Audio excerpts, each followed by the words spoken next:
Bonjour chers amis des Réveils Congo Télévision, c'est un grand plaisir pour nous de vous retrouver encore en ce jour dans le cadre de notre émission, de notre grand programme du magazine des Réveils Congo Télévision, Couple, Mariage et Famille.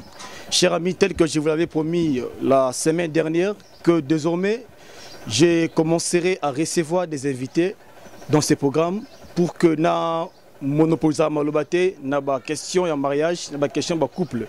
Donc le lot, c'est un grand plaisir pour moi de recevoir sur ce plateau l'apôtre Dieudonné Alanga Ephraim. Donc Ephraim Dieudonné Alanga, l'apôtre, le pasteur principal de l'église Victoire Centre Chrétien. Avec nous allons discuter d'un sujet aux important makasi.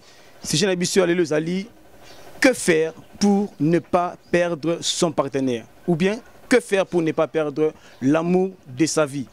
Invité Nangaï, Ezali, apôtre Ephraim, Alanga tel que je l'ai dit. Bonjour, apôtre Ephraim. Bonjour bien-aimé, que Dieu vous bénisse.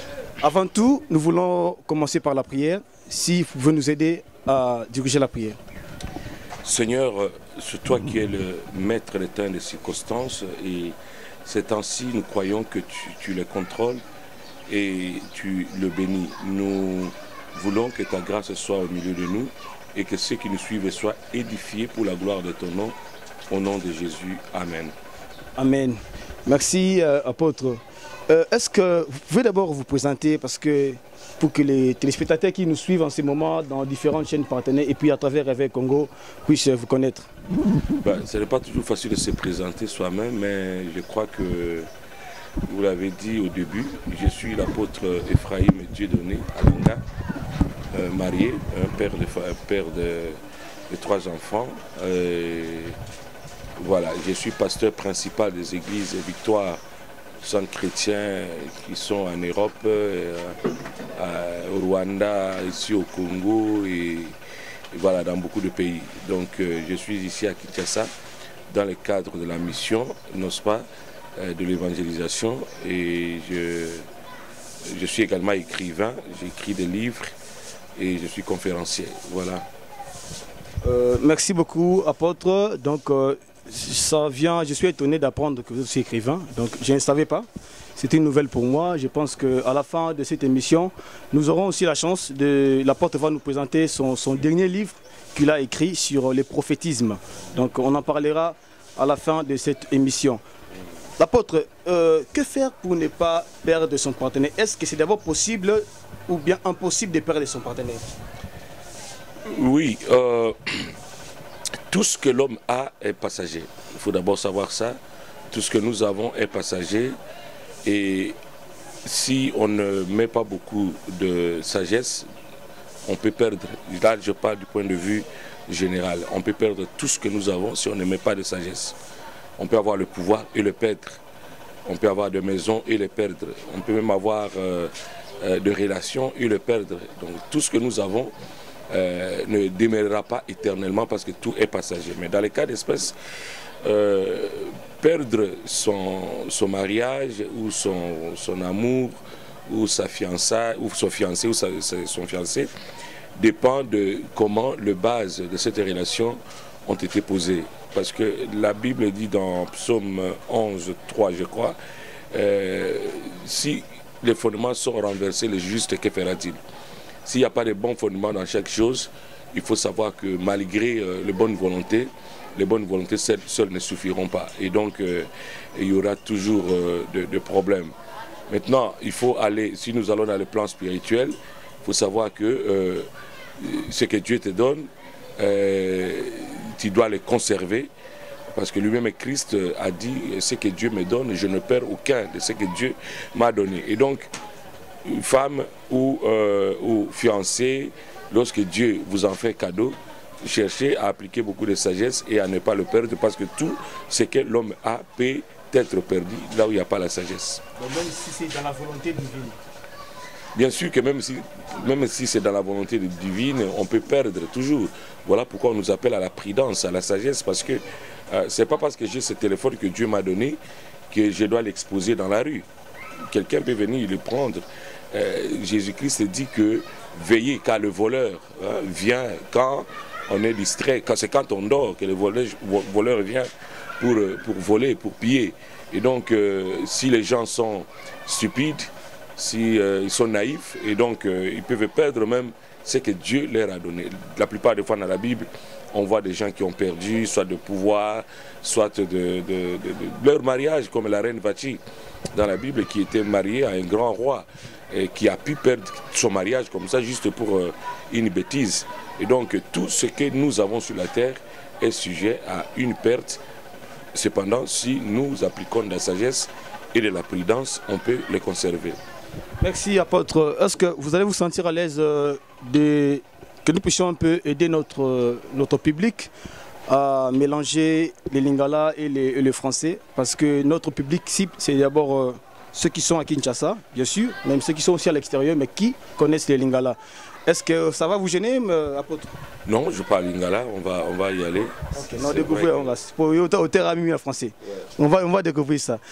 D'abord, qui point de vue à apôtre Ephraim sur la dernière proposition de loi de l'honorable Daniel Mbao portant sur la révision du code de la famille, mais nous avons plus touché les côtés dot, donc le frais de la dot tel que proposé par l'honorable Daniel Mbao. Il veut que na Kinshasa awa, donc dans le milieu urbain, doit être comme à $500, mais tandis que dans les milieux ruraux est comme à $200.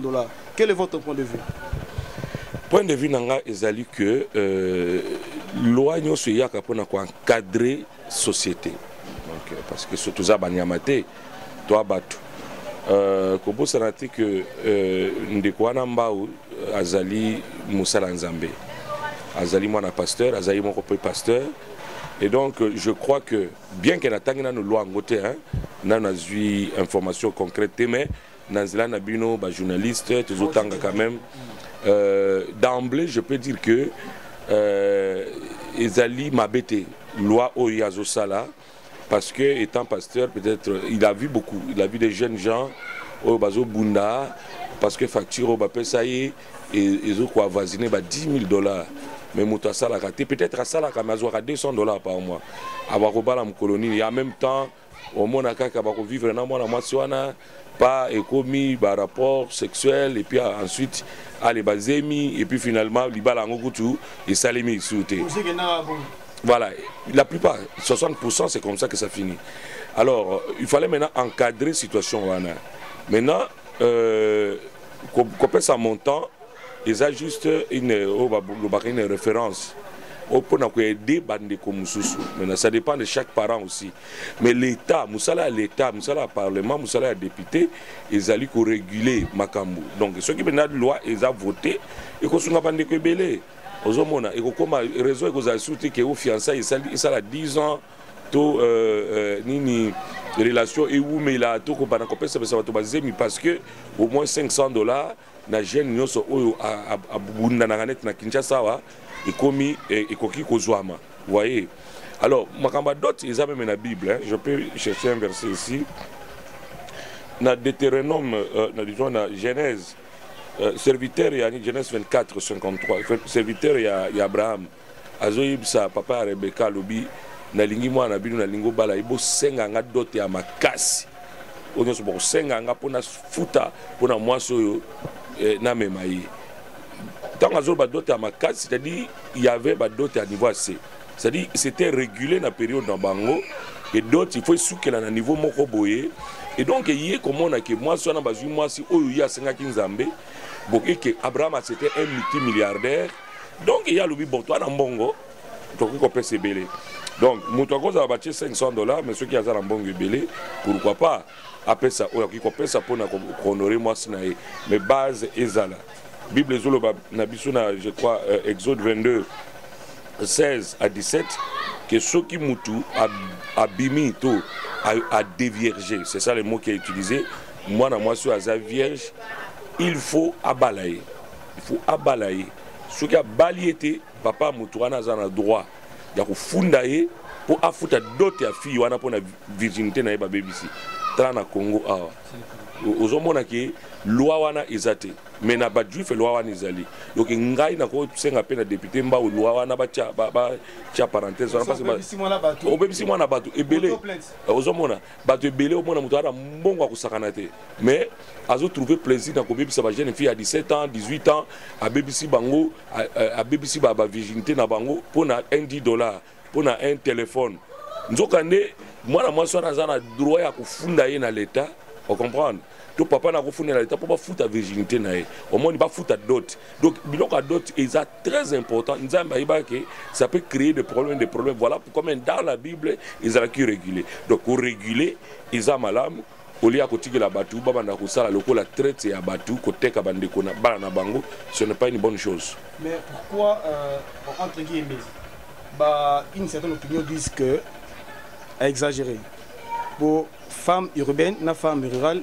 égale femme pourquoi différence voilà l'état est moko afutaka ba enseignant bazal na milieu rural na C que bato bazala na Kinshasa pour enseignant ou yaza na milieu rural par exemple aza kuna na Lolanga kuna na Équateur ou je ne sais pas où afutaka tamso afutaka nda côté afutaka courant afutaka maïté bako futa salaire bako na mutavane na Kinshasa te oyo aye niveau likolo vie eza cher donc ce qui fait que na bamboka kuna pe ba cultivateur joa mutaza kuna na boyala kuna mutaza kuna na lomela kuna ta mususu revenu na annuel eza $200 ozomona ba pona bambika te kaka ba mafuta mbila te kaka donc eza nango problème te mais awa tozo le belate loi pona ko teka mwasi c'est une loi pona ko tia moi standard moko boye pona que batu ba parvenir na kubala au lieu que to connaître bana tozomona babalabala sans parents bazi belé aujourd'hui bana o bazan balabala bazi belé ko leka bana bazo botama na ba mariage la plupart des parents bazo pesa batu bazemi bakitika mwana wana lopango pa ba pesa zemi et ce n'est pas une bonne chose donc c'est mieux et le comment que ça là je crois que loi wana bien que nous avons voté il y a ça des propositions société civile peut émettre point de vue député musu ba ko discuter tant que vous avez 500 comme tant que 1000 mais au moins il y a une loi. Merci apôtre. Toleki na vif du sujet na biso donc que faire pour ne pas perdre son partenaire ou bien que faire pour ne pas perdre l'amour de sa vie nini oyo sengé na biso to sala cher ami de Réveil Congo cher amoureux chers téléspectateurs effectivement on a des problèmes na ba couple na biso makamboza ebele ba divorce pour ba marié tout comme ba fiançailles eza élastique kilométrique et puis finalement pouf et katani et abouti na soukati donc si quand on a vu ya sujet wana avec apôtre atali sabiso qu'est-ce que nous pouvons faire tout ça la nini parce que déception et bomaka et puis les lots effectivement des gens qui meurent à cause des déceptions donc il faut tout regarder un peu makambo apôtre na cadre ya ba misana bino ya nzambe est-ce que vous avez ba ka oyo mutu aye ko se plaindre parce que apeda qui partenaire est sous faute na ye. Bien sûr que toujours tout le temps, pas plus loin qu'avant-hier, j'ai reçu une fille qui est venue se plaindre parce que tout ça, on reçoit des hommes aussi au Bayard pour se plaindre parce que Moubali, Azuma, Moussous, donc Babyloko Wana, ils ont vraiment ébélé pour la raison autour de et loko nyonso tout to lobaki ne bandeke loko nyonso tout mutazala nango eza susceptible ya kozala ya kubunga soki o encadrer yango te obebi ko batela yango te oza prudent nango te dans le cadre ya ba fiançailles ebele ba benga la fiançailles ou beaucoup benga fiançailles te moi la fiançailles c'est quoi la fiançailles c'est la période qui précède le mariage c'est-à-dire que na tant on a lobi na komi fiancé nanga né na sekina moi sinanga nous on a fait que 8 mois. Tu vois, parce que d'ailleurs c'est pas 8 mois parce que quand on a déclaré fiancé, je crois que c'était 6 mois. Mais tout le temps avant, tout bandina nous solo là, tant on dit maki, bon, je lui ai proposé des fiançailles, tout ça qui 8 mois, 8 mois juste tout bali. Donc fiançailles c'est une période où autant aux kota katsinango, yeba que aux a déjà préparé. Aux hommes mais la plupart des bandes que belé en Afrique, yé pour na garder moi si alors mon akeni fois le bakeno na fiancé eza lokola eloko moko nete atie moi elembo ye wana po eloko wana ibuta simba ngote to moi sona masimba ete eza mabe ko fiança kate soko za nous prêter kolingaka te ko prononcer mot fiancé te tant nous nous prêter ensuite fiancé eza mariage te ça peut se faire que tout au long ya ba fiancé ubumela kape wana bah incompatibilité comme on en a et à cause de l'incompatibilité bon ndeko aponi ko kende côté mususu lelo par exemple na Kinshasa je suis en train de voir un phénomène où il s'est marqué moto à cause na fiancé na kimia awa mais azui moi garçon moko oti poto to ba sur la Facebook automatiquement a sundoli ozomona po abala akeneka na moto avant na poto tout comme azui mobali moi si moko boye sala ka soki théâtre soki ni na moni kambala moko boye aller boyi fiancé na ikuna na poto kwa zwa fi wana donc parce qu'il y a tu vois un peu de choses comme ça et ils ont dérangé complexe ou bien bon les lots bato bazo bala il faut y beloko moko que eloko nyoso tout ça na mokili ils allaient confronter une épreuve à temps. Les temps dans lesquels nous nous trouvons, c'est quel temps? Bible zolo banabiso na 2 Timothée 3 que na ba temps oyo ya suka bato ba comme égoïste, ba comme amoureux de l'argent, ba comme méchant, ba fanfaron. C'est-à-dire que exactement comme na relation humaine, exactement ko eza difficile. Oyo zomona que vu que bato na moment oyo ba na posa que de Dubaï. Ana posa amona poto ana posa sobre ba parents le pango tant o tozalelo oyo yeba ke ba relation nyo se komi keba voyez donc ce qui fait que tellement Bible c'est le bagi ke na ba temps wana bato ba olinga mbongo mingi bon libala lelo ndakolo ba 10 à 15% de bazo sangana pona mbongo et pona bolingo solo que vraiment alingi muto albi ke oyo penza na senti que am na ngana am na ye et il va écouter ils sont rares la plupart des fois ils ont que atali des connaissances aux wana journalistes boye aux vraiment mike na motamitali place ça va du temps dans le mois na hote qui est une bonne femme mais la plupart aux hommes ils ont pour des raisons économiques alors ceux qui ont pour des raisons économiques bah fondement ils ont mabé di balawana et aucune musique donc pour le profit apôtre tolingi mais un peu que Sabiso, nous sommes en tant que pasteur, même au niveau Europe, autant de la mingi, na ba cause ni nous y a divorce parce qu'il y a aussi des gens au déjà babanaki, mais après pouf pour une raison ou une autre, moi ça kenaï, les causes peuvent être entre autres comme quoi. C'est une question très complexe, à cause du divorce. Moi-même personnellement, je suis de ceux qui découragent le divorce, mais qui aussi comprennent ceux qui divorcent. Je ne veux pas voir les gens divorcer. Je me dis le divorce, c'est vraiment la décision des incapables. Ils ont beaucoup d'incapacité, ils ont des décisions faibles pour comment divorce.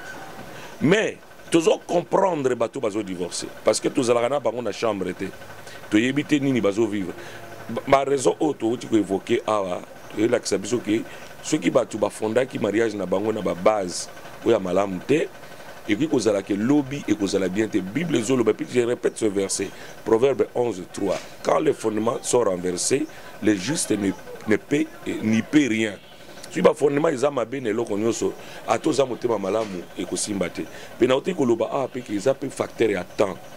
Ta ya kala tant que bazo bala divorce ezala qui procédure à moulaï, il lui faut comme lettre continue pas ba parents tout ça.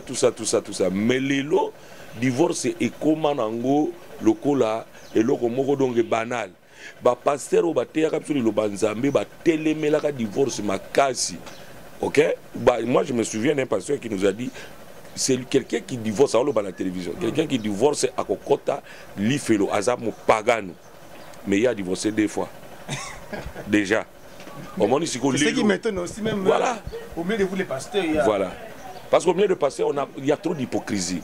Au moment qui tellement au luba qui trouve makambo contre le divorce, parce qu'on a ndako na yo, ozo vivre un moment moko difficile. Ozo mona que nazara déjà modèle. Si ceux qui n'a qui n'a que négocier un conseil pas mutu bon mona yé pas ça pas problème. Et pas problème au lieu c'est que OK n'est pas bato ba sunga yo, OK n'était pour orgueil wana pour na charisme wana et virus wana ezokota malembo pe et comme que ba séparation de lit et bando salima papa na maman basangana sunzo toté pasteur akoma na mwasi na eto ndiko ka pasteur kate mais azana fille moko afutela ka appartement quelque part azwela ya appartement na Kitambo soki wa pi place balinga mingi Kitambo na Kinshasa bakoma ka kuna donc omona azwela appartement kuna afutela kuna mais azana maman na ndako bavanda ka place moko en église to bakenda ka voiture moko mais bazaka ici sur unité bazo souffrir na kati na bango et moko alika mona monaka awa ezani neza que na bamboka na biso ba conseiller conjugué bazala te na poto toza na ba psychanalyste ba psychiatre na ba conseiller conjugaux oyo batanga classe pour na ko aider batu na makambo wana bango wana ne oki ko consulter pour ba aider bino na kamo ko boy au moins attendre sous batu ba divorcer ka pour moi ça zo botate moi ça zo concevoir à divorcer oh pour parce que mon bali azo sala boité va divorcer mon bali azo va prendre ma faiblesse sexuelle pour un tel cause de la crise moko résolue ou bien solvable mais au moins que divorce ça limite moto à découcher mais biloko wana sur ça biloko oyo ezo sala ke bato ba kabwana mais de l'autre côté ezali que bato musupe bakota na ba mariage bakota na ba mariage na pressé to na kota la baninga babali et puis bamusu balana batu na bangote incompatibilité totale yo ningo za nos licencié otanga classe mingi oké kozwa fi moko po abanga kanzambe ozuyo bovani mais ya tanga classe te déjà beaucoup kabona parce que niveau azaka ser en crise la paix en langue a prophétiser na yepe des églises pour le monde makasi biloko pamba na ba prophétiser wala za biloko molimo libala eza charnel libala eza spiritualité ce que ezaki spirituel ne tu es kufi yo na mwasi na lola mais yeso alobi eza makambo na bino na se awa esale mana lola te si tout bato mona aloba langue belé wana baza bato china ndako bongo mona langue wana nego se transformer na méchanceté langue wana banoko prophétie ko maloba mabe donc bobalaka bato babalaka te parce que ser wana ono abanga nzambe qui te dit abanga nzambe yo to nzambe moto ayebisio et ben erreur réseau ça les mebele na sens wana bi hypocrite basé belé et donc c'est le marqué choix mabe et makatka dans ba résultat mabe donc voilà un peu ce que je peux dire par rapport à la question. Mais déjà apôtre na retenu quelques mots un peu bon entre guillemets durs au lobby bato ba divorce ba incapable mais ça m'étonne au milieu ba pasteur na mboka na biso to yebi basé belé na autant comboter à la télévision au ba divorcer et puis bazo divorcer. Mais vous en tant que pasteur, je ne sais pas, qu'est-ce que vous pouvez dire? Tant qu'on a banai, voilà, j'ai fait une confession. Là, je crois, une année après, on a eu des crises. Moi, déjà, tout ça, une incompatibilité par rapport à la culture. Elle est née en Angola, grandie en Afrique du Sud. Bon, moi, je suis congolais. Déjà, il y a des Angolais, il y a des mini-jeep, des kilotes. C'est normal à Senglé, à Kenaï, Wenze, tout ça. Moi, j'étais évangéliste, culture congolaise, même à tous les évangélistes, il faut la taliputa. Pour aller liputa, c'est qui anathème. Alors, tu vois, au Canada, elle est le maître les restaurants. Moi, je voulais, boule nationale. Bon, si vous avez surtout, il y a des frites tous les jours. La boule nationale est zatée. Aux hommes, on a soit en tout et pour tout. Alors, j'ai appelé sa mère, j'ai dit non. Tout ça. La solution, on a joué que divorce. Même quand le na la boye, le Seigneur m'a parlé dans une vision au Jérémie, que ce que vous qui m'a muto à makolo, pe à Tokisio à l'ambition, bon mukolo qui m'a cheval. Alors, vision, qu'est-ce que j'ai compris? Le Seigneur voulait me dire que nazo bengo na makama minene. Ce qui dit comme mouké à bouillir, on peut résoudre en côté. Beaucoup de temps on a au côté on a bakam mouké à miner. Au Bogandingé. Donc on a un gars battu ça qui makam mouké de ma battu divorce c'est ça makam mouké. Ce que le pasteur nous a dit c'est 3000 personnes, 4000 personnes qui résout leurs problèmes. Le problème à foyer n'a au côté à côté, auquel quand on a divorcé. On a des faiblesses. Makam mouké n'a yé du bandingé de la divorce. Des fois on a dit qu'à bouillir makam mouké soit là. On a dit que non c'est un problème peut-être pour moi la paix. Moi, parce que pour la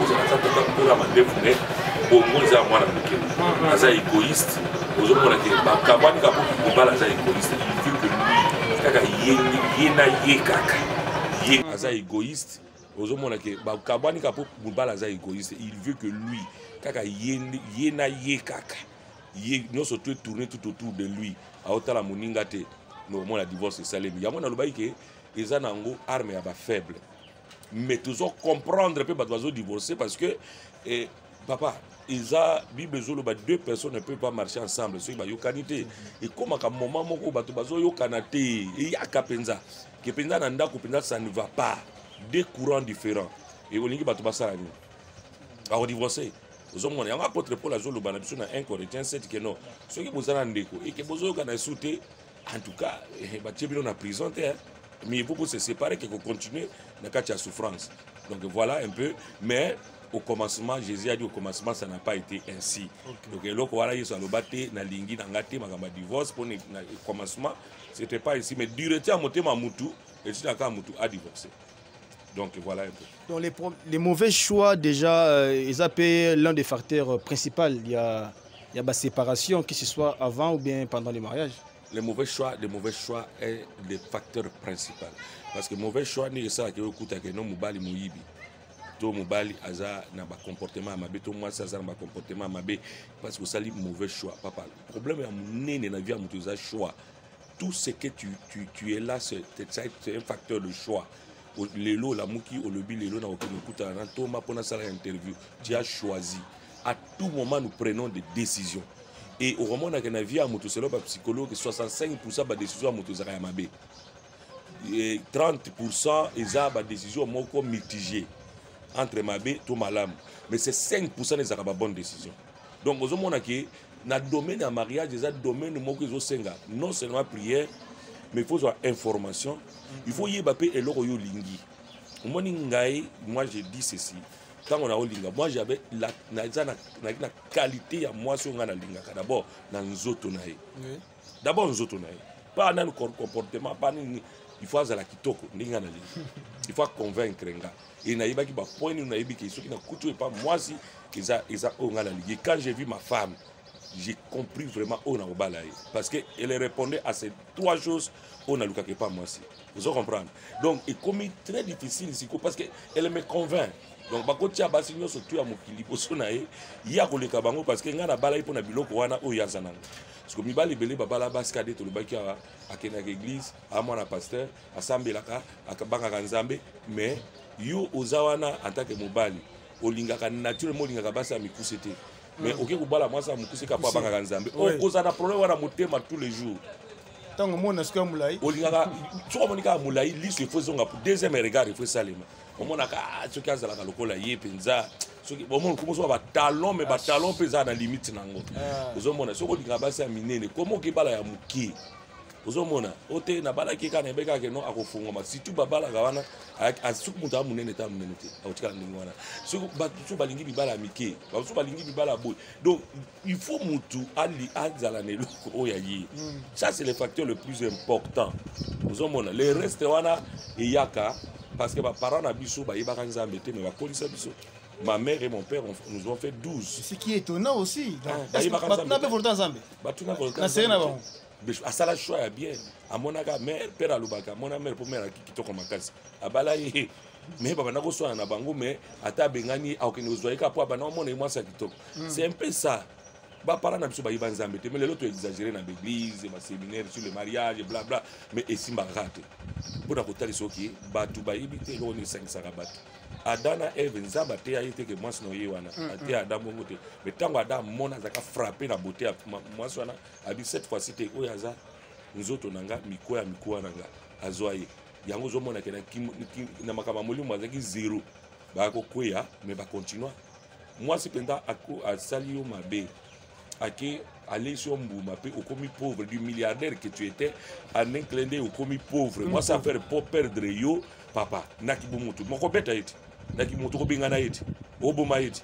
Mais hier azwa moi na ibakena na bango. Continue la relation. Parce que abala était pour na niveau saté. Niveau saté. Abala était pour na Nzambe, abala était pour na mbongo, abala ka pour alinga ka e trop. Alinga moi suana trop azwa le ko la nzoto na ye moko.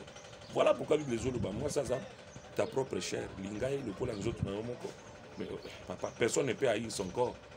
Donc, au dimension, quand je parle de l'histoire mariage, j'aime trop parler de choses charnelles qui va verser belé tomé makawana qui ne servent pratiquement à peu de choses. Ah, merci beaucoup, apôtre. Donc, cher ami, je pense que vous suivez. Là, c'est l'apôtre Ephraim, dédonné à langue. Donc, les pasteurs principaux de l'église Victoire Centre Chrétien, c'est comme ça. Ouais. Victoire Centre Chrétien. Apôtre, parmi les gens qui nous suivent en ce moment, je crois bien, il y a aussi des gens qui sont victimes de déceptions. C'est-à-dire, déjà, c'est séparé, conjoint na bango, ou bien fiancé na bango, ou bien prétendant na bango. Quel conseil vous pouvez leur donner? La déception, c'est quelque chose qui est très difficile à supporter. Moi, j'ai vécu ça 2 fois. Naïbi, qu'est-ce que ça fait? Bah, oui, j'ai vécu ça, hein, j'ai vécu ça. Donc, ils étaient là comme abbé. Ils étaient là comme abbé. Et bateau, d'abord, au bazar, la déception, je leur dis, j'ai compati avec vous. Parce que tant que bazo décevoir, yo, sentiment à liboso et matakakati na muteza, le sentiment à perte d'estime, à soi. Au lobayo, moko lobi, ah, nous sommes pas parce que pour naza boy, nous sommes parce que boy, ni nango, ya kuti pas mususu, on a nazaki nango te. Donc, bah, sentiment là, on peut perdre confiance na yo moko, mais je vais leur dire qu'on perd de confiance na yo te pour mutuana décevoir yo.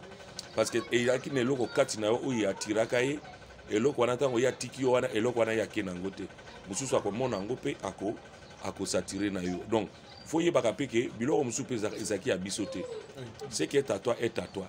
Donc, bilo mususu ko zalizaki ayote, et quant à toi, il y a qu'on comprendre que bon, tu as perdu, la vie continue. Bible Zolo Banabiso, ne vous souvenez plus des événements passés. Nzambe aza toujours na plan B na ye, na vie à Moutou, Nzamba Sundo la Rabana na été. Maintenant, il faut que vous ayez déçu na première relation. Il faut y avoir pourquoi vous avez déçu. Deuxième relation, il faut y avoir pourquoi vous avez déçu. J'étais en côté d'encourager une soeur là, comme la 4e déception. C'était une soeur en Côte d'Ivoire. Mais quand on a solo mingi, il faut comprendre que c'était une fille qui était malpropre. Vous avez avec une propriété vraiment. Donc, on a quelques étapes. On a kimi. Mais avant, on a bien libanda, mais 4 ans que moi, si, avec n'a pas de problème. Mais juste au premier, il faut attraper l'infection. Mais l'infection, ils qui dû non pas dans le fait qu'Azan Lumba, mais le fait que Azan qui malpropre. Taka ba toilette ya Kinshasa a ozomona ovandi boye omona lokoti eloko moko boye soko za propreté omonte ke ikoki ko sala ni donc erreur ya zaki nango ezali que soka azwika relation mbala moko mbeto après mobala ki kozo infection ipa bana boyeba te omona ka bakimi mais après na révélation cet esprit yib sanga que ninga zana infection. C'est là où je lui dis, mais tu as une infection, Isa, Katinayo, tout ça. Oui, papa, on me dit ça, mais moi, je ne sens pas ça. Mais quand elle est partie se soigner, on a trouvé qu'elle a une infection. Oui, il a une infection contagieuse. Donc, tu vois, il y a plusieurs facteurs même à la déception, mais quand cela ne tienne, bon, la vie continue. Hein. Ce qui est déception, et voilà, vie, ils ont continué. Mieux vaut un chien vivant qu'un lion mort. Les Bibles, donc voilà. Merci. Apôtre Nathan, il y a Florence Escaravage. Donc, à comment il y a les relations amoureuses pour les nuls? Azo déconseiller la routine dans le foyer. Et ça, moi, comme facteur, il y a déception dans le Libala. Quel est votre point de vue? Bon. Barouti. Ça, ce sont des choses que les autres dans le domaine, domaine fantasme. Libala, ils ont une galanterie, galanterie, c'est-à-dire montrer face à galant. Il faut payer que tout ça dans le 21e siècle. Ils ont senga moi muke kobimisa moi sinayo na Kinshasa moi sinayo na yeba ko tubune balia na restaurant moi avec moi $10 beaucoup il y a quelque part moi frites obimi mkonomususu obimisi usale fort nyonso tout boke na bino kingakati na ferme kuna parc encelé biloko wana nyonso tout ezali ba ingrédients oyo ezoya pona kosala ke bolingo na bino eza toujours solide. Vous comprendre nzamba pambolaka na eloko nyonso tosenga nzamba na prière nzamba salaka ezoko epsinza benkolo vraiment tsunganga na zwa moi $200 je veux vraiment passer un week-end avec mon épouse dans un hôtel. Nzambo on appelle apeso 200 wana zwa yango mema ina rotana ayoka ka kongo soki rotana soki nini na tout ça baninga bakendaka ya yoka kango escalador au matipe boke na escalador wana bo futa pe petit déjeuner na bino bo lepe kuna voilà bo zui chambre na bino kuna bo voilà à cause se sentir moi ça kozala ne sengo to soki moi si moto azana moi salaire na moi mbongo aseli mobali na ndingi wana mobali pe à se sentir bien et puis vous allez vous sentir renouvelé talas komindele Mundele couple Mundele basalaka nyoso ke bazanga ko kende vacances te. Papa Mundele sala nyoso pibele nyoso tout sauf vacances. Ba travailler dur mais azo travailler dur pour na vacances. Donc ako bimata mso ke Kuala Lumpur, tamso ke Kenya, tamso ke na est du Congo ka oyo ba bango mibale.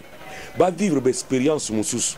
Mais biso kaka depo banoli ya fufuka fufu na fufu 24 sur 24 kaka chambre moko wana badra bo changaka te ba nini système ya chambre na mino bo changer kate salon ka yango na yango donc et le bamo ananga mobali a utia wa lui non mais papa pourquoi je suis retourné si vite en Europe, il fallait que je reste en Afrique et ici je ne vois plus les mouches parce qu'avec tu sais mouche ba nako déranger mais tu vois ça les distrayait aussi les fait à chasser ba mouche ko bandinzi pour naïe c'était bien de voir un peu ça mais kuna zongi moko na ndaku il s'est dit mais qu'est-ce que je suis en train de faire mutu alingaka a bouger mutu alingaka amona ba univers mususu mutu alingaka akende na gauche akende boyango moni bato basaka ba voyage tout ça mais vu que bamboka na biso pona uzwa ticket visa ou bima ba poto et ça difficile mais pour un couple je trouve que mboka na biso ça lokola un paradis boko kitana bino Goma na pamboli nzambe pona président de la République premier ministre ni bakiti ba billet avion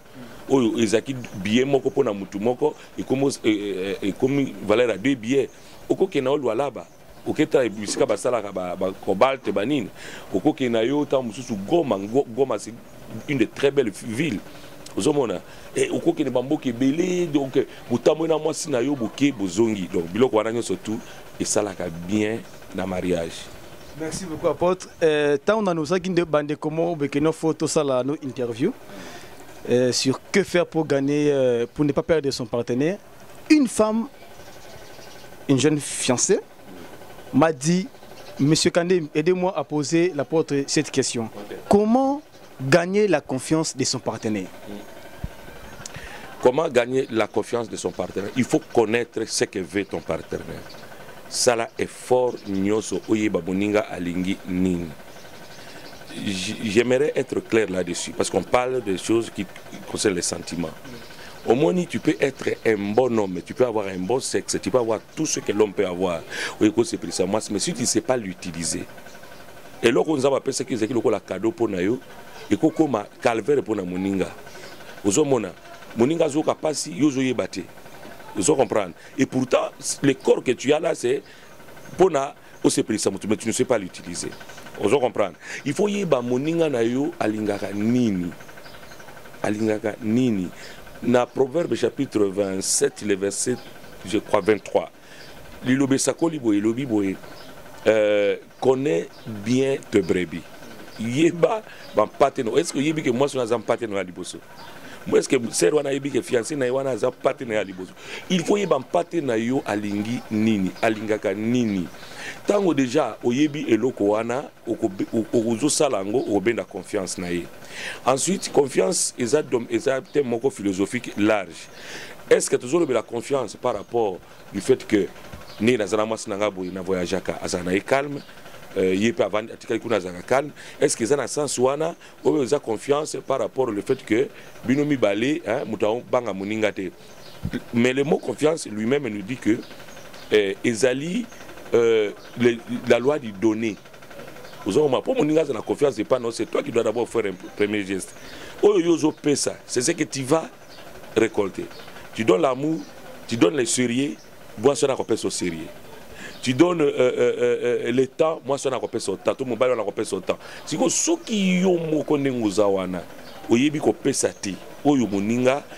besoin, je ne sais pas comment moninga kopesa eloko pesa moi sinon confiance. Tant à l'obino que $10 au pesa que ça a marché et qu'on quitte. Croire que oya solo beza solo. Mais ceux qui ont eu bic na papier comme ko tanga d'ailleurs écoute na mona ki Thompson, ezaki boye. Osa la confiance na moi sinon. Donc donne confiance à ta femme va te donner confiance. Vous comprenez? Donc confiance peut bota magapé na autobengi fidélité. Mutaza fidélité na ba engagement na moi na yo ni ko bala wana ebiki chérie na ngaza soka bimi toka yata na ayipsinga 3000 francs c'est que penda zwaki 3000 francs soka lobi chérie na mbongo te on dit mabola la nzala parce que ayibiki yotan oya kata na 1000 francs ba penso 10000 francs sur place au Keniki mais ozo ya na moto ozo 500 ba moto kaka pona okomata na moi 6000 na ndako siko so pese 6000 wana te bomba na en tout cas kaya ngonda zanango omoni pourquoi ça la parce que yebi que yo ko sakate. Donc batebele baza tellement ba menteur.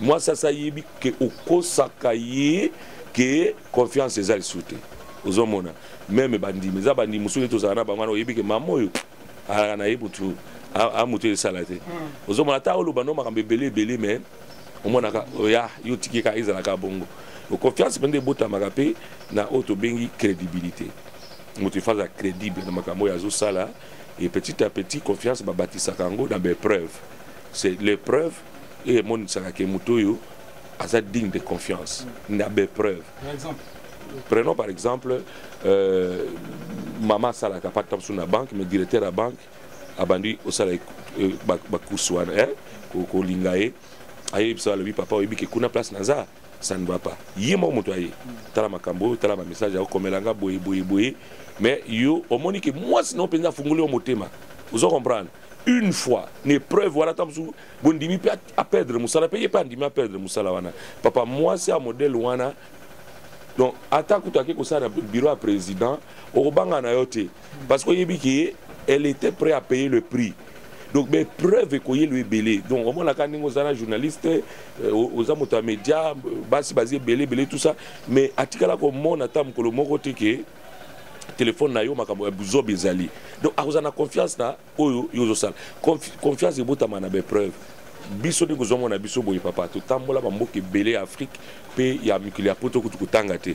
Mais soki na zongi ni na zonga kabana o nzamba pambolinga soki combien soki ndenge nini kokoma na zokoma je dépose mon sac je laisse toi entre le main de mon épouse na ki na zui douche nanga benanga na lali donc il y a kozwa mbongo wana ce qu'elle va faire avec donc akosala ngo ayebi ke mobali nanga akosaka nga te soki na yebi seke na izaka na $200 apamoli pe nzambe atie loboko dikola mbongo wana apamoli bato bapesaki apamoli nzambe po na voyage na salaki po ayebi ka eza $200 po na kosaka ye te téléphone nanga oyo ezaka na code te donc à tout moment et puis eza rare mona mwasi nanga azwi téléphone nanga ba no vérifier message nini parce que déjà na na code te. Donc, natika ngwana attention commis so amani mo oyo nani a commis bon habité tout na ninga commis na tuni so ginani au moins la tuni c'est qui oh non excusez-moi c'était l'erreur voilà ba tout ba comprendre que téléphone en toma ils la jamais na code attention que za code ils apona bato libana mais pas pona bana nanga pas pona mwasi nanga le biloko wana tout ça que mwasi nanga azana confiance tous la rani na zavandi ah boni to yaki na tous la journée mu mangana ina ndanga surtout bimi ensemble donc tu vois épreuve et comme ma confiance. Donc, ce qu'on réussit dans mes preuves, dans ma tentation, moi, c'est repère sur confiance. Donc, merci, cher ami. Nous sommes presque à la fin de cette émission. J'ai une seule question, mais à deux volets que je vais poser à l'apôtre. Ensuite, on va passer à la présentation de son livre sur les prophétismes. Apôtre, il y a les grosses erreurs du passé. Et ça, élément capital dans la séparation, il y a un couple. On a commenter là-dessus. Deuxième chose, les incompatibilités sexuelles. Qu'en dites-vous? Les erreurs du passé, c'est... Moi, j'ai toujours dit qu'une erreur est une aubaine. Erreur, c'est surtout moto salaka, et ça, le quoi libakwa malam. D'emblée, le monde a qui est mabé. Mais erreur, ils ont permettre pour le commettre, surtout pour nous là bien. Si l'erreur qui n'a passé, ça veut dire que l'erreur est comme pour la jurisprudence. Il y a des bandiko, bandiko tala erreur wana, le lingue pour résoudre qui la situation wana pour la lobby. Ceux qui comme bon weye, beaucoup y a piège wana les soute. Maintenant, makamotoli incompatibilité sexuelle, papa. Mais ils a source il y a divorce. Ceux qui penda, moi c'est dans mon bal côté wana. Ceux qui moi mobile à faible, tous ceux qui moi ça malamouté. Mais les balles dans la vie sous terre, Dieu a donné le sexe comme étant la clé pour na libala et vanda. Moto kosayote, batu la nanga ba comme on a pasteur aza chanete. Na moto nguya suite ko na domaine nguya moto ko télématé. Ba passer be ba que pasteur na aza fire, ba benga mutu nzambe. Suite na komi na cher na bimisa ki bonzambe au sentir que non nzamba zawa. Mais ils ont parce que Batu Belé, au moins, au lieu appelle ça le meilleur de lui-même pour nous satisfaire Moninga, il a couvrir la prière. Oh, to sambela, to sala boy, to arranger, to anaboy. Incompatibilité sexuelle, ils ont mon cause et divorce. non seulement divorce mais musu akolinga divorce c'était mais ekoki kozala babenga ngoni bakobenga akomi ko tricher mais azo tricher azo tricher parce que azo sepelaté et moi souvent azo sepela mingi te aza une femme la plus malheureuse Oumon azawana mais aza malheureuse et surtout ce qui moi soana asala makamboana ana avant abala. Donc azana moi expérience en décomoka kutana ka ina. Aozonga ndenge ni pendant que déjà babala il faut la fidèle pambala. Mais si ko fidélité wala fidélité on est commis mis à l'épreuve à cause de la réalité kutana nango. Il faut nzambende a aider place wana. A aider des mobile à zonga bien. Dans le but nzambe a aider batika na bongo mais a aider mobile à zala bien parce que tout ce qui est comme une faiblesse sexuelle ils allient et que soit solution en médecine. Moi je connais un garçon c'est un témoignage qui était passé il n'était pas impuissant, excusez-moi le mot mais nous sommes dans il faut dire les choses clairement mais azaki na problème ya éjaculation précoce. Oui. Et moi, ça m'a déroulé la lobby, il me dérange toute la nuit, mais ngana zo sentir l'autre côté, c'est lui qui serait. Mais, t'as on a au bengaye, Nathalie ça y est que l'autre moko boye, au bisoto yékola na classe, mais il a fait ça et finalement, c'est ça qui est résolu. Au Sambélité. Non, on a Sambélé quitté parce que c'est un problème psychologique. Il était tellement amoureux de sa femme que donc voilà, je lui ai dit voilà ce que tu peux faire, voilà comment tu peux faire des choses simples et puis c'est tout, c'était réglé. Donc, compatibilité sexuelle, les âmes, il faut que sunga bande ko belé pour être nzambe aiba na ko bibisa bango na eloko wana. Merci Redi, tu peux me donner le livre du prophète voilà. Donc est-ce que prophète Alanga, vous pouvez nous parler un peu de votre livre? Je ne sais pas si le 40e livre d'abord et puis le livre va traiter de quoi? Oui, il y a deuxième livre nanga. Et nazolo bela mingi makama molimo parce que makama molimo penza sikoto kotina lisakoli parce que moni moko ya domaine o baby simboka na biso nete Congo eza ba faux prophète na masakoli ya lokuta. Voilà pourquoi le Seigneur m'a mis à cœur il y a pour en tant qu'apôtre il y a pour comme livre oyo eza lokola épître nanga en ce qui concerne le prophétisme. Moussala apôtre ezaka ka ko bâtir l'église té mais ezali aussi qu'on définit les choses, la doctrine, et qu'on redéfinit qui mal défini. Voilà pourquoi Nazolo Bela Awa comprendre le don et les ministères prophétiques. C'est un livre profond où il y a un chapitre belé, il y a un bateau, commandé en go, comprendre le prophétisme, les 10 piliers du prophétisme, l'office du prophète, le prophète en 3 dimensions, les classes sociales dans le prophétisme, le don de prophétie, les opérations prophétiques, l'impact de la sensibilité prophétique, les dimensions de la révélation prophétique, les apparitions divines, comment recevoir les dons de prophétie, le manteau prophétique, l'ennemi à éviter à tout prix. Et donc, ils ont moutonné surtout où il y a l'inga excellent dans le domaine à l'Isakoli. Atanga. Le livre a combien de pages et puis on peut le retrouver où? Le livre a 115 pages et Koki Kozwango, ceux qui m'ont accompagné, je crois qu'on tient le numéro dans WhatsApp. Non, tu peux dicter? Ouais, c'est le 0032 486 23 21 67. Donc 0032 486 23 21 67. Ceux qui sont à Kinshasa, il y a des moyens de continuer la biso. On a RTL, numéro RTL Money, je crois. Ils allaient 00243 99 50 32 460. Ceux qui sont Zuyango, tu as une adresse, tu as à domicile facilement. Tu as un décomoko, à combien la kinga lobby, l'église n'a qu'un côté, à qui est mort à Koya, à Ekozwango. Napoto, ils ont les cas facilement à $20, mais à Kinshasa, vu niveau économique, tu check à $10 pour nous sunga batou. Mais batou surtout besoin livre oyo, besoin livre oyo, jamais un ouvrage dans le prophétie, ils ont aussi complet le cola oyo. Donc ils ont vraiment un livre d'études oyo kosunga ba professeur oyo bazo teya na ba école du ministère et za ba pasteur baza ko encadrer batu et ko aider bango mingi puis na mundi minyo surtout ozo tanga tango to kolobela sensibilité prophétique tango comme place wana ya ba apparition papa il faut ka ko mona vision il faut ka banda ko zo ba révélation Au moins, la matière n'a presque toute place. La parole de connaissance est sopanaka. La guérison de Salima, c'est la parole de connaissance, la prophétie à Minen, parce que j'ai compris les choses. Tu peux savoir la prophétie à Minen, par exemple, l'attentat au Salima en Belgique. Tu le bélango 8 mois avant. Et les cas na TV, tu comme le premier ministre peut se réaliser. Autant la Jean-Pierre Bemba en prison, aucun na la haie, na bien na la haie, na katia prison.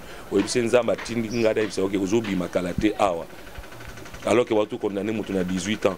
Nous avons bima awa na peu de temps, tala ba okuta ben cohérence na dossier no boy pe ba ko bimisa pe salima bongo.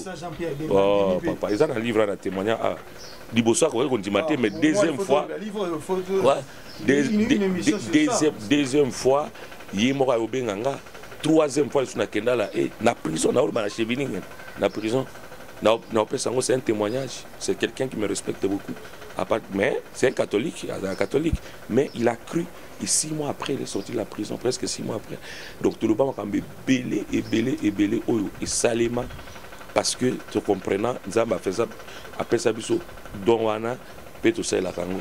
Donc voilà. Ah, nous sommes honorés vraiment avec ce livre. Le livre est impacté donc parce que selon l'apôtre, dès qu'il y a des chapitres fongolo tangian pouf aussi même balamoko.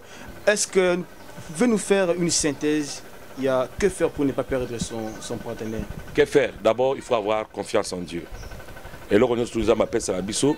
Nzambe asala ke to batelango.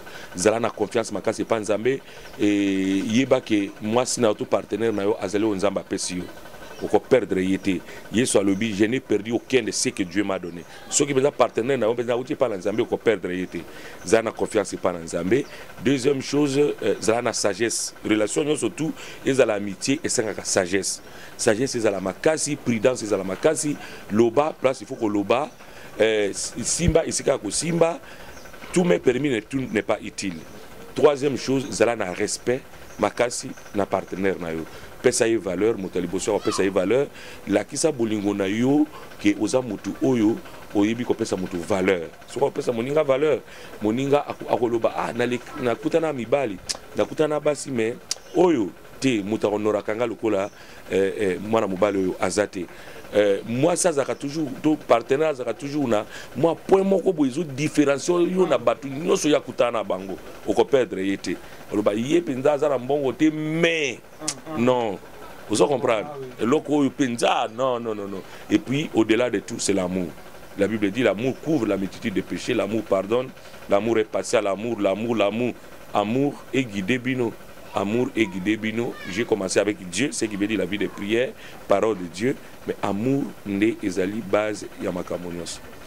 Merci beaucoup, apôtre Dieudonné Alanga. Merci beaucoup, chers téléspectateurs. Merci beaucoup, les amis des Réveils Congo Télévision. Nous sommes à la fin de cette émission.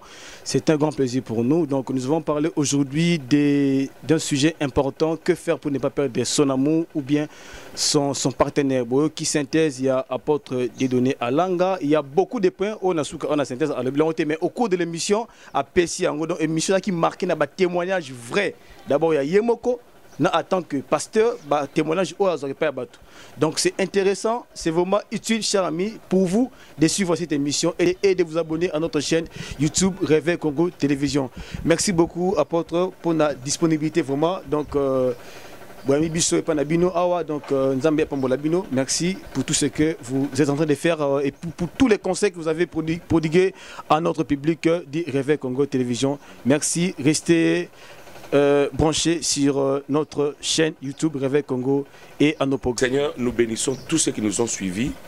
Nous avons parlé de choses qui peuvent aider ton peuple. Voilà pourquoi, Seigneur, nous demandons que la grâce et l'esprit de compréhension soient dans la vie de chacun, afin que ce que nous avons dit, ils le prennent selon ce que nous avons dit et que les mauvaises interprétations soient éloignées au nom de Jésus. Il y a des couples en ce moment qui vont nous regarder qui ont des problèmes sérieux d'incompatibilité, des problèmes sérieux de maladie, des problèmes sérieux. Ils sont au bord du divorce. Seigneur, donne-leur la force de surmonter ces épreuves au nom de Jésus. J'ai béni les bien-aimés qui sont venus nous voir ici. Béni le Congo, le pays dans lequel nous nous trouvons. Béni toutes les maisons qui vont nous recevoir et qui vont nous regarder. Que la grâce demeure au nom de Jésus. Amen. Amen. Merci beaucoup.